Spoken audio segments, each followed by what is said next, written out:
suci hati benale kotoran iri ila dengki benci dendam ujuk meriati kabu tutup sopan iri ila dengki benci dendam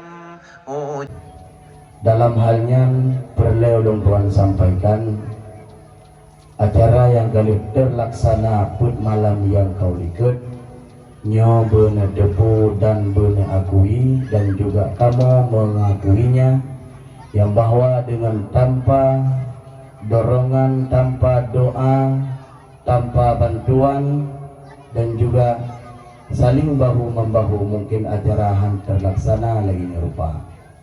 Sehingga malamnya adalah malam puncak, malam baru kali kita bagi hadiah kepada santriwan santriwati yang mendapatkan juara. Yang namun Mbak Ulung Tuan cuman Siblo Jaro dia dihule selalu mengucapkan alhamdulillah acara akan terlaksana put malam yang kau ikut dan malamnya malam kelima.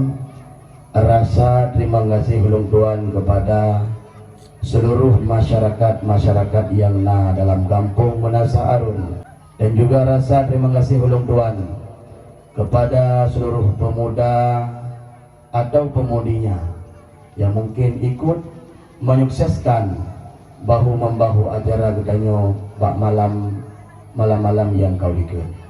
Dan yang teristimewa rasa terima kasih Ulung Tuan kepada seluruh alumni baik alumni yang dalam kampung ataupun alumni yang di luar daerah, baik alumni yang berstatus hanali di kampung Menasa Arun juga alhamdulillah kadang-kadang sumbangan dana moral dan doa dari alumni yang di luar di Jawakarta. Nyo juga rasa terima kasih Ulung Tuan kepada Ulung Tuan Mandung.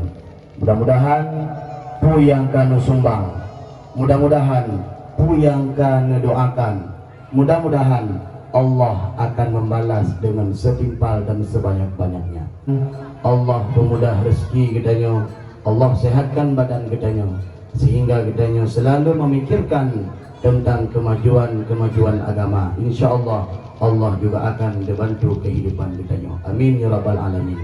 Antasau akai krengan akai ko puji sigra tan guna amai munyetan tasau akai krengan akai ko puji sigra